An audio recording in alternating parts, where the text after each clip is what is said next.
Glenn Whitley, County Judge. Here. Roy C. Brooks, Commissioner Precinct 1. Present. Marty Van Ravensway, Commissioner Precinct 2. Here. Gary Fickus, Commissioner Precinct 3. Here. J.D. Johnson, Commissioner Precinct 4. Here. Constitutes a quorum. Thank you. Our invocation this morning will be delivered by Larry Randall, pastor of council at Birchman Baptist Church in Fort Worth. Thank you very much for being here today. After the invocation, please remain standing for our pledges. Our Father, we thank you that we can be here today. We thank you that you have given this body the wisdom to keep prayer a priority. And it's the first thing we do rather than the last thing we grasp. And Father, we thank you that in this place today that you have brought together these men and women as they will work in the oversight and the governance of all things related to our county in regard to that which pertains to roads and budgets and appointing and filling vacancies in particular positions as they care for the public welfare, the hospitals, veterans situations, Lord. The main thing is that we maintain a clear awareness of our responsibility to do all things with integrity. That you would grant wisdom and grant understanding. That you would grant the ability to discern right and wrong, good and evil. And that you would grant to each one of these individuals protection. And that you would bring blessing to their families. That you would allow them to maintain a clear priority of what is the most important. That they would be protected in their families and that you would strengthen them. That the burdens of what they have been elected to do would not overwhelm them so that the other aspects of their life would find themselves lacking. That you would today, in each decision made, allow your hand of guidance to guide their decisions. Lord, that you would grant to them peace and rest in the midst of the myriad of things they're called upon to do. And that you would build among them and continue to build among them a strength of relationship that allows them to work together in rich harmony. And that we would see wonderful things done for this county. We thank you for the privilege of being able to pray for them and with them today. And we pray all of this in the name of the Lord Jesus Christ. Amen. Amen. I pledge allegiance to the flag of the United States of America and to the republic for which it stands, one nation, under God, indivisible, with liberty and justice for all. Honor the Texas flag. I pledge allegiance to thee, Texas, one state, under God, one and indivisible.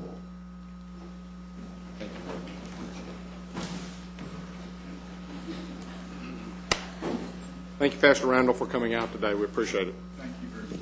Mr. Manius, agenda announcements. Thank you, Your Honor. We have 4 announcements for the court this morning as relates to today's agenda. The first one is under the Administrator's section, item 8A2. This concerns a request from the Texas Task Force 2 K-9 team. We're going to ask that we hold that today. We'll bring that back in the near future. We can go to item D, which would be under Human Resources, item 8D3. This is approval of departmental reorganizations. There is a revised court communication in your red folder this morning. When we get to that particular point in the agenda, HR will show you where the minor change was as relates to that particular item. We can go to item F, which is 8F1, purchasing. This is the sale of recycled paper. There is a new court communication in your folder. Basically, it simply gives the prices. This is a consent item, so we'll note that there is a change on the consent agenda with this new court communication.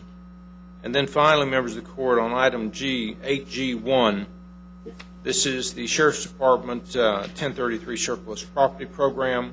We're going to ask that we hold that for 1 week. I believe that purchasing would like to review it also. Mr. Beecham is not in town this week, so we're going to hold that for 1 week The Sheriff's Department has been notified and has consented to that to be held at this time. Thank you, Your Honor. Thank you. Court members, you have before you the minutes of our regular meeting of June the 15th. Move for approval. Second. We have a motion and a second. Any discussion? Please vote. Motion passes unanimously. We don't have any proclamations this week, but I would remind everybody that tomorrow is Ranger Red Day, and it would encourage everyone to be wearing their red. So hopefully we'll have a sea of red here in the building and throughout the county. So, and then tomorrow night we're going to be at the Ranger game. Mr. Manius is providing refreshments. We appreciate that, Mr. Manius. And Commissioner Van Ravensway, your son's going to be throwing out the first pitch. Yes. So we look forward to that. I think he's. Good choice. She's talking, and we were talking a little bit earlier, and he's getting a little nervous about that, and I can imagine it'll be interesting. Just tell him not to bounce it. We won't laugh too hard. He's worried about. We won't laugh too hard if he bounces it. He's a lot younger man than what we've had in the past. Hey, look, I hadn't bounced it yet. I've hit that horse twice. He hadn't caught it yet, but I've hit him. You're just afraid your luck's going to run out. Yeah, I figured it was time to, that was the third time might have been the charm. If it hadn't been for my outstanding catching ability at the Cats game, he would have. That's right. You did it when we did that at the Cats game. That's right. You did catch it. Unlike the horse at the Ranger game, he's not had any luck yet at catching that thing. He can't see. Well, you can't see through that hat that he's got on. Before you now have the consent agenda. Move approval. Before we do that, might I have a point of personal privilege? Sure. Go ahead. Crystal James has 3 special guests with her this morning. Would you please introduce them, including your intern? Yes. Good morning. Come to the podium if you would. You're not going to get off that easy. Good morning. I'll start with our intern for the summer, Ms. Lauren Tucker, who is in her first year at the University of Texas Arlington School of Urban and Public Affairs in Public Administration. So she's working with us, and we're happy to have her. Lauren, stand up.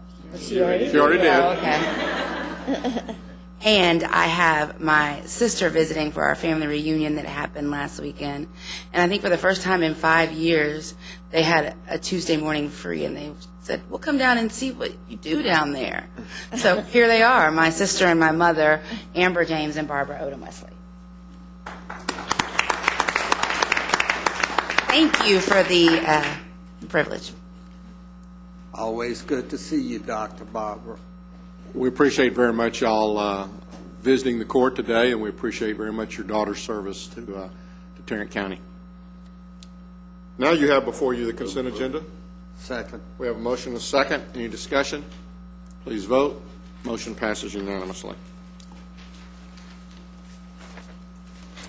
Next, we have a public hearing regarding the housing assistance.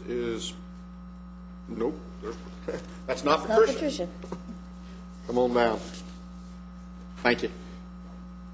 Why don't you make sure you introduce yourself, son? Good morning. My name is Wayne Pollard. I'm the Director of Tarrant County Housing. Tarrant County Housing currently have 2,414 housing choice vouchers. This is a 317 voucher increase from last year. On February 1st to February 7th of this year, we opened our wait list. We received 11,543 applications. Good. We don't anticipate opening our wait list again until 2015. We still receive over 45 calls a day from citizens of Tarrant County asking for housing assistance. We have a preference for our current wait list for elderly and disabled families, try to serve them as quickly as possible. We also have implemented a new process for mail-in. A lot of our elderly and disabled families have a hard time coming to our office every year, so we're going to do mail-in for them in the future, and that will help them out a great deal.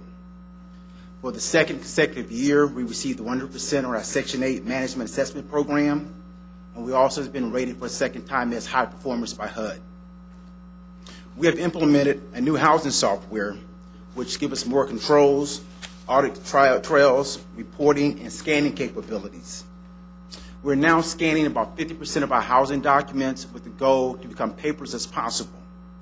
We're spending less money on printing now, and we're not as concerned about storage for files. And it's saving a lot of time for staff. We have increased our landlord base. Last year, we had about 800 landlords. Now we have 1,150.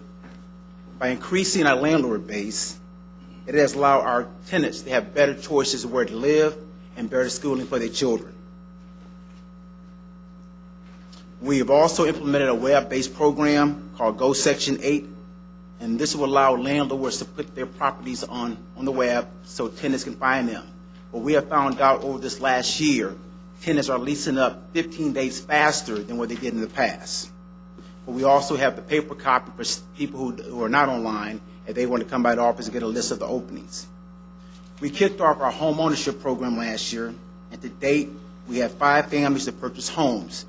Families that purchased homes in each one of the precincts. Commissioner Brooks' precinct is leading the way. He has 2 in his precinct. I think the next 4 who are pending, we've got 4 more pending contracts right now. I know one is in Commissioner Brooks' precinct, and the other one's in Commissioner Johnson. So you still be up by 1 still. Commissioner Johnson, we have 2 at that point. We had a great home ownership ceremony last week. It was well attended. We had representation from HUD.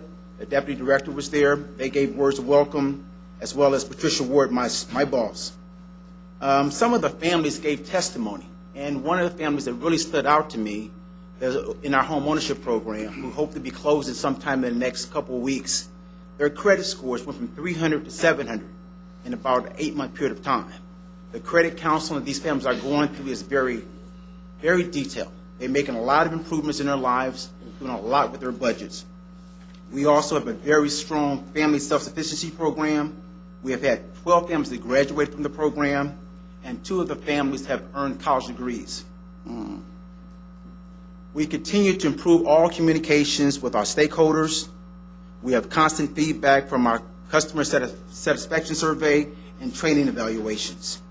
We have had 2 editions of our newsletters, and our website is something that we really use a great deal to communicate with the public. Our department is committed in helping improve the lives of our program participants by offering a variety of classes and training. We continue to ensure our families are living in safe, decent, and sanitary homes, and the families are following the program rules. We also ensure that our landlords are making sure that their units are clean and they're meeting all of our housing quality standards and they're following all our fair housing laws. At this time, we're not asking for any action from the court, but open up for public comments. This is a public hearing, and so at this time I'll open the public hearing and ask if there's anyone here wishing to comment on this presentation.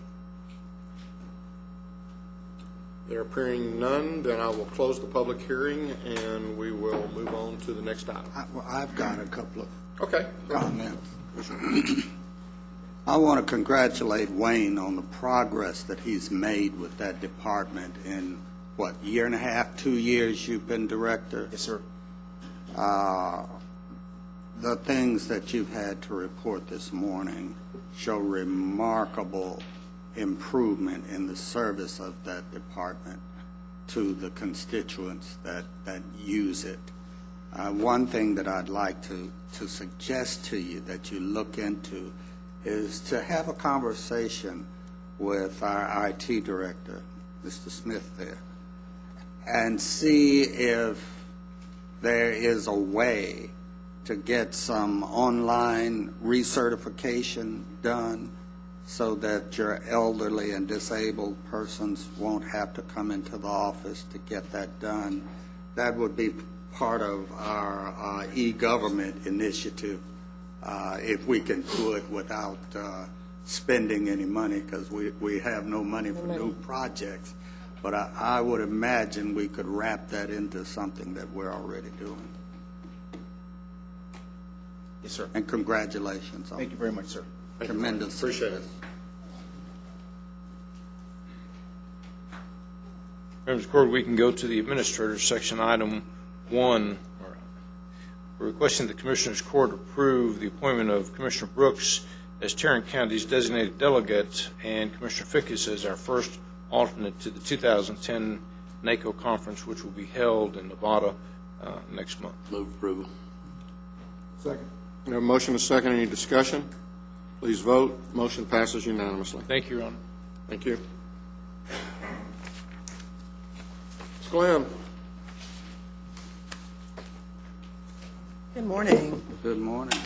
We have 4 items for the court this morning. The first item, we're asking the court to receive and file the personnel agenda. So moved. Second. We have a motion and a second. Any discussion? Please vote. Motion passes unanimously. The second item, we're asking the court to approve the county's participation in the Early Retiree Reinsurance Program and to designate the Public Employees Benefit Cooperative Executive Director as the Program Account Manager and the Tarrant County Human Resources Director as the Program Authorized Representative. That's a mouthful, so let me just tell you briefly what that's about. Under health care reform, the government has made available to eligible employer groups the opportunity to apply for reimbursement for expenses related to early retirees. Early retirees are defined as those retirees who are 55 and not yet Medicare eligible. So in theory, the way that the program would work is that we would actually file for reimbursement for claims that we've incurred, costs that we've incurred for those retirees as well as their eligible dependents, and that could be a spouse or another dependent that the retiree would cover. There are some caps or some thresholds. We can actually apply for expenditures that exceed $15,000, and that's going to be capped, I believe, at $90,000. So in theory, for each participant, and again, we're talking about the retiree and their dependent, we could potentially be looking at reimbursement of $60,000 a year. So the program starts June 1st. The government has allocated $5 billion for this program. It's first come, first serve, and so obviously we want to get our application into the queue as soon as possible. So by approving... Has the application been issued yet? The last time I checked, it has not. do we know if the director has it yet? So we're still waiting, but as soon as that application is available, the executive director of PEBC is going to get it set up so that each of the PEBC groups can actually get their applications in, and then I would be the one who would This be... money is going to go so quickly Yes, that when the application is issued, you're going to have to be ready in line. to get Counts. online right then Yes, and sir. get in the queue. Yes, sir. We understand that, and we are waiting with bated breath to get our information in. And again, the program, as indicated, starts June 1st. It's supposed to run through January 2014, but we don't anticipate that the money's going to last that long. I'm glad you're on top of that. Is that in the form of a motion? Oh, sure. Okay, I'll second your sure. We have a motion and a second. Any discussion? Please vote. Motion passes unanimously. Our third item, we're asking the court to approve departmental reorganizations for facilities management and public health. As Mr. Bainey has pointed out, you do have a corrected communique in your packets. The correction applies to the public health positions. Actually, there are 2 health educators. One is a pay grade 70, the other is a pay grade 72. The pay grade 72 is a health educator 2. It was not correctly identified in your original court communique. But that's the correction. Basically, public health is asking that those positions no longer function as health educators, but instead as policy analysts, pay grade 71 and 72. These positions have been reviewed by the Job Evaluation Committee. The other position is in facilities. It's a project manager, currently a pay grade 75 in the exempt system. Facilities is asking for this position to be moved into the management structure. This position has assumed responsibility for the construction responsibilities in facilities. We're asking for these reorgs effective 10/1. So moved. Second. We have a motion and a second. Any discussion? Please vote. Motion passes unanimously. Our fourth and final item, we're asking the court to approve a waiver of terminal benefits and to double fill a position in the county judge's office. The judge's executive secretary will be retiring at the end of July with 400 vacation hours. Again, the request is for a waiver as well as the double fill request. Move approval. Second. We have a motion and a second. Any further discussion? Please vote. Motion passes unanimously. Thank you. Thank you.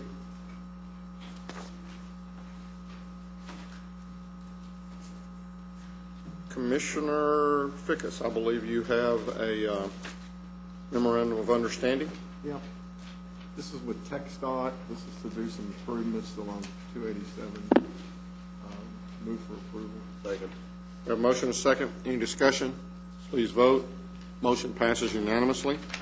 Any appointments today? There being none, then we have the claims, including the addendum for you. Move approval of the claims, including the addendum. Second. We have a motion and a second to approve the claims, including the addendum. Any discussion? Please vote. Motion passes unanimously. Briefing items, Mr. Manius. Thank you, Your Honor. Members of the court, we have one item we'd like to bring to you this morning is item A. This is a presentation of the Pizza Ranch as part of the Texas AgriLife Extension Services programs.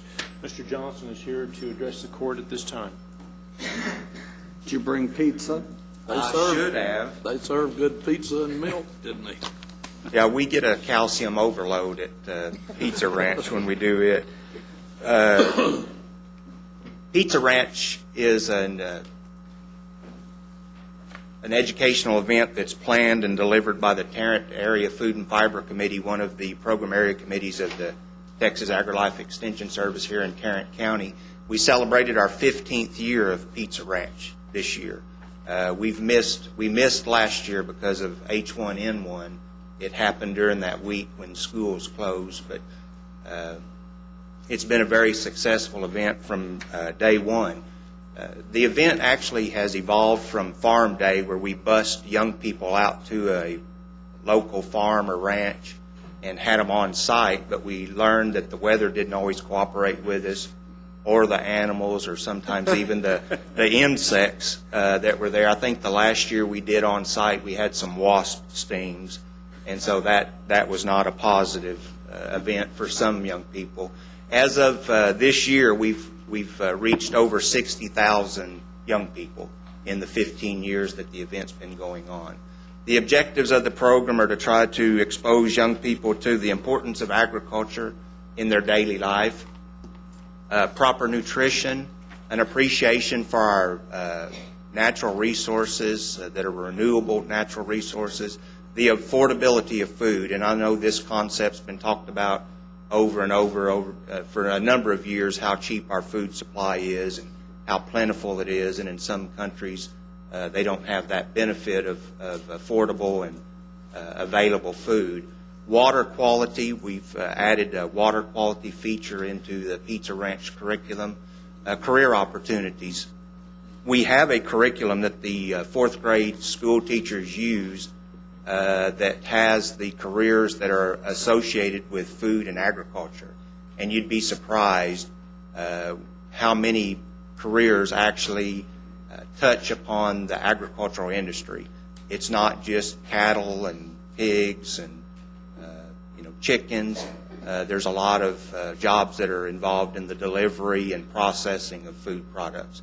We also touch upon food safety, and then we have a section in each one of those sections that supports the Texas essential knowledge and skills that teachers have to work towards.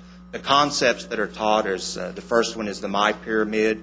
The young people are exposed to a 10-foot by 10-foot giant pyramid where they learn about what we used to call the food groups.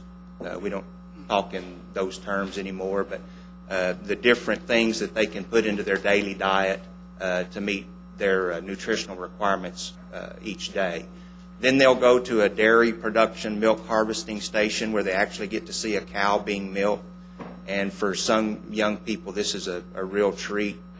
We do have evidence that shows that some youth still think that chocolate milk comes from black and white cows. And but I think we're dispelling that. Doesn't? They don't? It doesn't? No. No, we have to manipulate it a little bit to get it to the chocolate status. The next station they'll go to is wheat production and harvesting and the processing of wheat that goes into making the crust. The next section would be vegetables and herbs, followed by red meat. And yes, we talk about processing a beef animal or a pork animal as it goes into making either the hamburger or pepperoni that goes into a pizza. These are real-life situations. Then food safety and water quality are the last two concepts that are talked about. There's what it looks like in the calm before the storm. You can imagine over a 2-day period when you have almost 5,000 young people come through that event. It takes some management and a pretty good layout to get that done. That's in the Justin Arena at the Will Rogers Complex. We rent that for 3 days, 1 day to set it up, and then 2 days to run the event. We bring kids in groups of 300. As I mentioned earlier, the first station they go to is the dairy production. That happens to be a brown Swiss cow there, so we get kind of not chocolate milk, but kind Swiss of milk. Exactly, Swiss milk. So that's Todd Griffin with the Southwest Dairy Museum, one of our good sponsors and cooperators. There's where they go to wheat production. That young lady is with the Texas Feed and Grain Association here in Fort Worth and delivers the message about growing and processing wheat that goes into making the crust. There the young people will go to the vegetable and herb slices where they hear about tomatoes and oregano and all of the different ingredients that go into making the sauce of the pizza. This was one of our former 4-H members here who's delivering the message of red meat production. We've had, that happens to be a steer that went on to show at the Fort Worth Stock Show later on. Another one of our corporate sponsors is Domino's Pizza locally. That's the Mark of Excellence franchise that's here in the Fort Worth area that helps deliver about over the 2-day period right at 10,000 pizzas there. They're not cooked on site. They use 5 stores within the area of the complex, and the delivery is brought in. So it's a semi-military operation, as you can imagine, feeding groups of 300 at a time. And the chairs and tables are set up in the parking garage there near the Justin Arena. So we've got groups of 300, usually have about 600 young people sitting down at any one time. And they go through each station for about 20 minutes, and then they'll be in food service for about 30 before we put them back on the buses. And as I mentioned earlier, I mean, you can look at that picture there, and it's pretty heavy on the calcium. But they still enjoy it. I know my coworkers in the family and consumer science side at the office get a little aggravated with me because we give them yogurt, ice cream, milk, and then cheese on the pizza, and so we do get a little heavy on the dairy industry. But Heaven forbid if they're lactose. Oh my, yeah. And we have some young people that come through with special needs diets, and we can accommodate those. Domino's Pizza will work with us on that, and we can accommodate just about anything that needs to be done. We survey a cross section of the young people, and this is what we found out over the years. When you ask them or give them the statement, agriculture will become less important, 48% of them disagreed with it. So that's telling us that they at least understand that it's going to be more and more important as we go through history. The importance of animals converting grass to meat, that's a concept that's a little difficult to grasp sometimes for a 4th grader, that we have animals out there harvesting grass so that they can make an edible product for us. But 76% of them can wrap their mind around that concept. Healthy diet includes meat, whether it be pork or beef. 57% of them agreed with that. the importance of agriculture on their everyday life. 70% of them understand that that's a daily occurrence. And so Pizza Ranch wouldn't happen with a number of human volunteers. We have 15 committee members on the Tarrant Area Food and Fiber Committee. It takes over 90 volunteers over the 2-day period to make the activity work. Everything from setting it up to parking 100-plus school buses each day. We have presenters at each one of the stations. We have a hand-washing station where they wash their hands before they go to food service. It takes a large number, obviously, to serve the food in the food service area, and then we have a number of group leaders.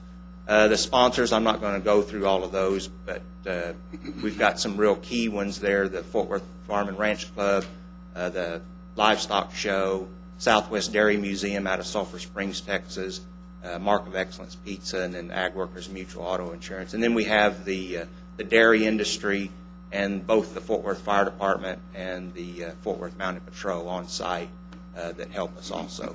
This year we had right at 4,800 attendees. 13 private or home schools from the area attended, and then we had representation from Fort Worth, Arlington, Everman, Lake Worth, Birdville, and Burleson. The event is offered to all private and public schools within Tarrant County.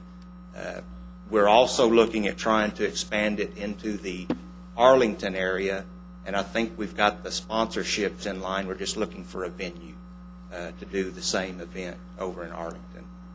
We do have some Arlington schools come over, but it's really dicey for them to come across town and get back to school in time, for the buses to run in the morning and the buses to run in the afternoon. So that's the Pizza Ranch in a nutshell.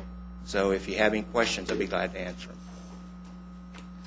Well, I was out there, and I want to tell you congratulations because y'all did an outstanding job, and the kids were very orderly. The teachers all cooperated, and the volunteers. It was just a fantastic program. So thank you for what you did. We appreciate your support, too. Thank you very much. Thanks. One more comment, if you would, please. Thank you for educating the kids on the importance of diet and where food comes from and all of that. But you made a statement that some other countries don't have access to the affordable and nutritious food that we have here in America. Correct.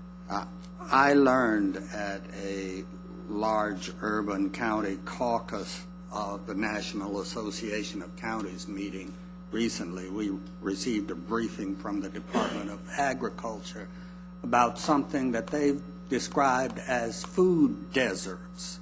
These are areas in our communities where there is no grocery store or where there are only convenience stores that do not sell affordable and nutritious food.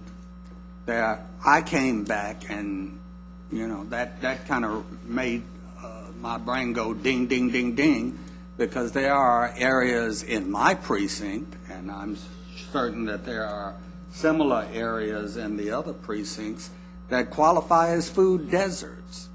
And I want to challenge Texas AgriLife Extension Service to do more than just educate the kids. I want y'all to partner up with us. We've got a planning exercise underway to address the issue of food deserts in communities across Tarrant County. And we need your help. Yeah, we'd be glad to be at the table. Sure. Okay. Thank you. Thank you very much. Thank you. Your Honor, just a quick note on item C. While we're not going to be presenting anything today, next week we are going to have a work session with the court as it relates to the civil courts building, and we will probably have that work session immediately after closed session, and it will be in 504C. With that, Your Honor, that's all we have this morning. Commissioners Court will now recess the open session and proceed to closed session to discuss items exempted under 551.071, 072, 074, 076, 087 of the Texas Government Code.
You'd help us if you get in here.